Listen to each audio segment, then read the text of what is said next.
أعوذ بالله من الشيطان الرجيم. بسم الله الرحمن الرحيم. والصلاة والسلام على رسول الله وعلى آله وصحبه أجمعين. Assalamu alaikum wa rahmatullahi wa barakatuhu. Дуға турында вағаз болашақ иншалла. Аллах Тағала айтты: Раббығыз айтты, миңа ғибадат етіңіз, һәм дуға қылыңыз, мен қабыл етіп әжірлерін беремін.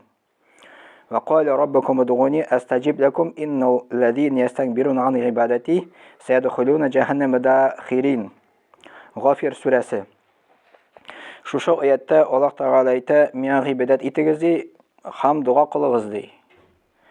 Шушы аятта Аллах Тағала беренче урынга куйган ғибадат етіңіз дей, андары дуға қылыңыз дей. Андары мин кабул итеп әҗерләрен бирәмен дей.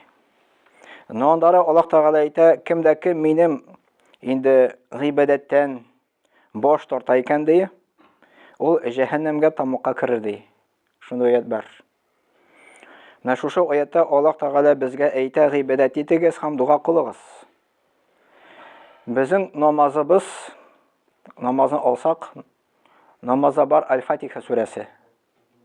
Аль-Фатиха сүрәсенең беренче яртысы Аллах Тәгаләне мактау, Аллах Тәгаләне бикләү килә, һәм икенче яртысы дуга килә. Дуга килә. Һәм без шушы Аль-Фатиха сүрәсен көне иң кимендән укыйбыз 17 мәртәбә. Фарыз намаз ул 17 рәкәгать килеп чыга инде. Андары сүннәтне өстәсәк 12-не 29 мәртәбә. 3 витрны өстәсәк 32 мәртәбә. Ягъни без 32 мәртәбә в среднем дип әйтәбез инде Аллах Тәгаләдән иң мөһим дуга сорыйбыз. Иң мөһим. Менә теге юбилей була, монда туган көне була, монда һәм башка нинди гына мероприятие булмасын, анда турып басып теге бер-берсенә теләк телиләр инде. Мин сиңа бәхет телим инде дип әйтәм, мин сиңа мәсәлән күп акча телим, байлык телим дип әйтәләр. Әмма кызганычка каршы берсе дә мин сиңа һидаят телим, мин сиңа тәүфик телим дип андай ишеткәне юк. Чөнки кеше белми ул нәрсә икәнен. Әмма да Аллах Тәгалә безгә Коръәндә Аль-Фатиха сүрәсендә иң кимендә 17 мәртәбә, в среднем 32 мәртәбә куша укырга аны. Без һәр вакытта да Аллах Тәгаләгә мөрәҗәгать итәбез. Аллах Тәгаләнең күк ишеген шакыйбыз. Нәрсә дип әйтәбез? Миңа һидаят бир, миңа тәүфик бир. Миңа һидаят бир, миңа тәүфик бир. Ни өчен Аллах Тәгалә шушы дуганы куйды Аль-Фатиха сүрәсенә, ни өчен аны куйды намазга? Чөнки ул иң мөһим дуга. Шушы дуга белән без дөньяда бәхетле булабыз, шушы дуга белән без ахиратта бәхетле булабыз. Әгәр дә кешедә һидаят юк икән, һидаят тәүфик юк икән, кеше дөньяда адаша, рухи яктан адаша инде, ул бәхетле була алмый. Ахиратта ул иҗмахтан мәхрүм кала. Шуның өчен Аллаһ Тәгалә шушы аятны безгә Аль-Фатиха сүрәсенә куйды. Ва алейкум рахмат. Что постоянно Аллаһ Тәгалә шушы дуганы сорарга, постоянно. Андары без шушы дуганы постоянно сорыйбыз. Әмма үзебезнең якын тирә туганнарыбызны онытмаса кирәк. Я Рабб, мала минем инде балаларыма әти-әниемә һидаят тәүфик бир дип, постоянно шуны Аллаһтан сорар кирәк. Бу иң мөһим дуга, иң мөһим дуга. Мәсәлән, кемдер сәламәтлеге юк икән, ул вакытта без аны сәламәтлек сорыйбыз. Но онытабыз аны өчен һидаят сорарга. Иң беренче һидаят кирәк, иң беренче тәүфик сорар кирәк шушы кеше өчен инде. Как миңа теге элекке хаҗга барганда список бирәләр бит инде. Теге нәрсә сорарга шушы кеше өчен инде. Карыйсың, ул намаз укымый инде. Мин теге руководитель сорадым, ул бит намаз укымый, миңа сорарга куштылар, аңар теге сәламәтлек, байлык. Аны сорасам, то есть буламы дип сорадым инде. Алла әйтә: "Нинди файда ди аннан сорауда ди аның ди." Ва алейкум рахмат. Если ул Аллаһның юлында түгел икән, без сорыйбыз ана өчен сәламәтлек, байлык сорыйбыз. Нинди файда аңар? Бер ни файда юк. Байлык Аллаһ та бирә, сәламәтлек бирә, но ул аны Аллаһ юлында кулланмый. Ул аны теге дөньяга киткәч, шушы байлык аркылы тамакка керә. Шуның өчен иң беренче тора Аллаһтан һидаят тәүфик сорау, иң беренче. Үзебез өчен, үзебезнең балалар өчен, үзебезнең внуклар өчен, әти-әни өчен инде. Peygamber Muhammed sallallahu aleyhi ve sellem aytdı, dua ул гыйбадәт ди. Dua ул гыйбадәт. Yani гыйбадәт кенә түгел, гыйбадәтнең асылы да дип әйтте. Менә любой гыйбадәткә карасан, ал Аллаһ Тәгаләне мактау, биекләү һәм дуа килә. Бөтен җирдә. Менә алабыз уразаны. Ураза бәйле дуа белән. Анда күп хадислар килә, ураза тоткан кешенең дуасы кабул була дип. Аннары теге ифтар алдыннан дуа кылсагыз кабул була дип инде. Тагын бәйле дуа белән инде. Намазга басабыз, монда да дуа белән бәйле. Хаҗга барабыз, анда бөтен хаҗ, бөтенсе дуа белән инде. Тоже. Аллаһ Тәгаләне биекләү һәм Аллаһтан сорау инде. Но кем Аллаһ сорыйсын икән, Аллаһтан сора дигән. Но кем Аллаһтан сорамый, Аллаһ аны яратмый дигән. И кеше Аллаһ Тәгаләдән аерыла шуның белән, Аллаһ Тәгалә сораганны ярата, ә кеше биргәнне ярата инде. Аллаһ Тәгалә сораганны ярата. Дәвам итәбез. Дуага җавап алуны 3 төргә бүлеп була. Менә без Аллаһтан сорыйбыз, дуага җавап көтәбез, әмма килми.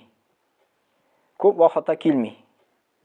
Аманда әйтелгән, яисә ул тиз арада җавап килү, яисә кыямәт генә җавап алу, яисә язмыш үзгәрүе, тәкъдир үзгәрүе. Мөхәммәд пәйгамбәр саллаллаһу алейһи ва сәллям әйткән, бу җирдә яшәүче берәр мусульман Аллаһка дуа кылса, Аллаһ аңа сораган әйберен бирер, яки берәр бәладән коткарыр дигән. Тагын бер хадистә килә, Мөхәммәд пәйгамбәр саллаллаһу алейһи ва сәллям әйтте, мин Аллаһтан сорадым, ул миңа җавап бирмәде дип әйтмәгез ди. Җавап менә монда 3 төрле була. Яисә ул тиз арада булырга мөмкин, яисә кыямәт көне Аллаһта калдыра, яисә тәкъдирне үзгәртә. Һәм шулай Мөхәммәд пәйгамбәр саллаллаһу алейһи ва сәллям әйтте, дуа ди, ул күккә менә ди. Һәм күккә менеп бәла каза белән көрәшә ди. Әгәр дә дуа көчле икән, бәла казаны җиңә ди, бәла каза килми ди. Но әгәр дә дуа теге зәгыйф, бәла каза көчле, шушы дуа менә ул бәла каза белән көрәшә. Бәла каза моны җиңә. Но бәла каза килә моңа уже зәгыйф формасында, ослабленной форме килә. Потому что дуа аны теге зәгыйфләндерде. Шуның өчен ни дигән дуа булмасын, постоянно Аллаһтан сора кирәк. Ни дигән дуа булмасын. Дуаның кеше синең иманда, то есть Аллаһка ышануда, синең тақвалыгында, синең Аллаһтан куркуында, дуаның кеше һәм уверенный булуда инде. Ягъни Аллаһ та миңа бирер микән, юк микән, алай сорга ярамый. Яисә әгәр дә теләсәң бир дип ярамый, әгәр дә. Аллаһтан сора кирәк, я Раббым, миңа шуны бир дип, Аллаһтан дуа сора кирәк. Әмма ул яисә ул бу дөньяда бирә. Әмма бу дөньяда бирә дә дуага җавапның әҗәле дә бар. Может 5 минуттан сразу бирегә, 1-2 минуттан соң бирегә, а может 10 елдан соң җавап бирегә. Мәсәлән, хаҗда сораган кайбер дугалар әле 5% үтте микән бу дөнья, юк микән, но карыйсың, әле ул сразу булмый. Кайсысы 2 елдан соң, кайсысы 5 елдан соң җавап бирә Аллаһ Тәгалә. Но дуага җавап Аллаһ Тәгалә бирми, әгәр дә кеше эшенә харам керә. Мөхәммәд пәйгамбәр саллаллаһу алейһи ва сәллям әйтте, әгәр дә ул хамыр эчә икән, аның 40 көне намазы кабул булмый ди. Дуасы да кабул булмый, намазы да кабул булмый. Но сорау шундый. Әгәр дә ул шушы 40 көн эчендә тәүбә кылса, кабул була сразу иншаллах. Тәүбәнең шарты бар. Гунахтан туктау, Аллаһ Тәгалә каршында үкенү. Өченчесе шушы гунахка кайтмыйм дип үз-үзеңә сүз бирү. Мәсәлән, гунахтан туктау дигәндә, мәсәлән, мин аны обычно хамыр белән чагыштырам инде. Мәсәлән, кеше хамыр эчә икән, Аллаһтан гафу сорады. Аракадан туктамады. Бу кабул булмый. Мәсәлән, беренчесе үтәлде икән, гунахтан туктады, арак эчүдән. Икенче шарты юк, үкенү юк. Аңар может врач әйткәндер, әгәр дә син тагын эчсәң, үләсең дип инде. Ул Аллаһ Тәгаләдән куркып туктамады, mesela ölümden korkup tukladı indi. Bu Allah karşında ukunu bulmadı indi. Bu da kabul olmay. Mesela birincisi ötedi, günahtan tukladı. Allah'tan gafur soradı. Nöyle onun uyu var, gelecekte şuşa günahını kılam deyip. Mine яңа ел бар, анда шампанский içəsə бар әле deyip. Ул hatta da kabul olmay, çünki әле senin bunu kesip atmadın şuşa günahını indi. Полностью iş şart ötəsəgənə gafu ita Allah Teala. Nara dörtüncüsü var, bu kişi bilen beyli. Bu iş şart Allah bilen beyli, ol jingil. Günahtan tuktadın, gafu soradın, bütün günahka koymayıp üzüge söz verdin. Dörtüncüsü en ağırak. Ana kişini rencitneyken an yana barıp ana gafu sora kerek. Malın aldığın iken malın kiri koytara kerek. Yani onun bilen rizalatara kerek şu kişini. Ana sonra şu günah kişirile inşallah. Hem onları kişi kurezeşige barsa. Muhammed Peygamber sallallahu kim kurezeşige, sihirşige, bağavşıga barayken diye, onun şulay 40 günü namaz kabul olmay. Просто bara. Bir sorarga gana. Agar da ol onun sözüne şandıyken ol dinen çıkıp gite. Ol aytı Muhammed Peygamber sallallahu alıp kelgen nesege diye küfürlük kıldı diye. Yani dinen şaha. Onlar tövbe kılara kerek, Allah'tan gafur sorarga kerek. Ol vaqtda indi. Mine tamam bir aytamiz, agar da ol xamir içse, haram rizq oşasa, kurezeşige barsa, onun duası kabul olmay 40 gün içinde. 40 gün içinde tövbe kılsa kabul olar inşallah. Tak, onları kıyamet gününde Allah Teala cevap bire. Yani biz mesela nesedir sırrıyız Allah'tan indi. Nükümler boylık sırrı mesela. Boylık yok da yok, ölüp gitti şoy miskin keliş. Allah Teala bile, eğer de Allah Teala şu kişiye dünyada boylık bergen bolsa, ol kişi bozula. Çünkü miskinlikte, fakirlikte sınav, çağırtırsan boylukta sınav kübrek. Ana Ramil Hazret Yunus da söyley, miskin degen söz, Arap sözü bu indi. Sekene sözünden alıngan, sekene degen söz tınışlık. Degen miskinin bir problemi, degen neşe boyluk tabarga dey. Ama boyның dey, ming problemi kelip çıga dey. Şunun için sınav boylukta ağırak. Mında sabır itirge kerek, fakirlikte, boylukta şükür itirge kerek. Şunun için boylukta kişi kübrek bozulurga mümkün, boyluk sebeple indi. Muhammed Peygamber sallallahu aytib, en boy kişi şul dey, kim kanagat diye Allah Teala bergen nimetine, boyluguna kanagat dey. Eğer de kişi kanagat bulmasa, köpmegana ol boy bulmasın, ol barıbır köngülden miskin bula. Tege bir hazara şunday misal kitire, eleki zamanda bir korşık bulgan indi, əbi yaşagan, bik miskin bulgan indi. Ol tege kipken ipini, күрәсен indi бүтән ошарга булмаган indi, суга манышкан да аны ошаган. Ошаган вакытта ләззәт сизгән, әлхәмдүлилләh дип Аллаһ Тәала шөкер иткән.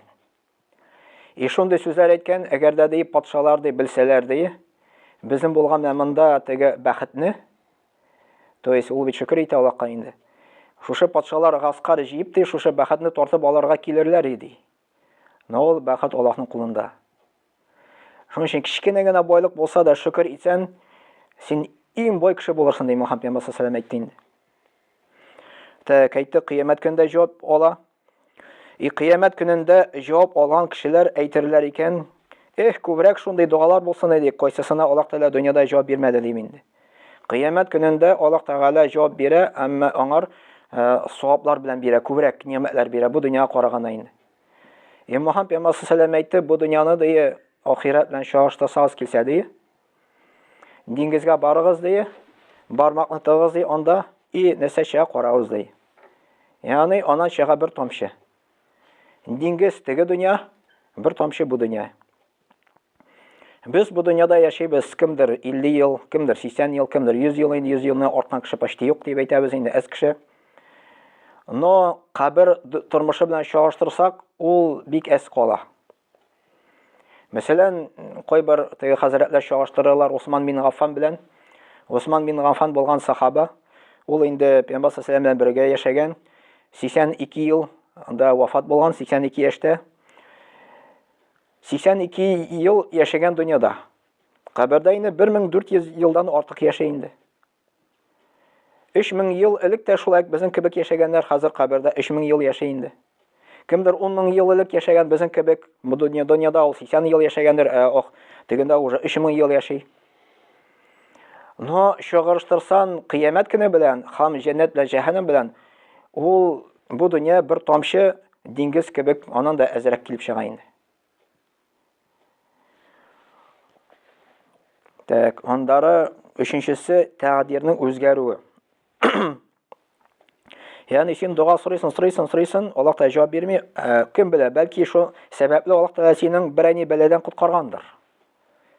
Бер хатын кыз миннән килеп сорады, менә минем сеңнем бар ди, машина утырды ди, дуга кылды ди, бөтенесен ди, әмма авария эләкте ди.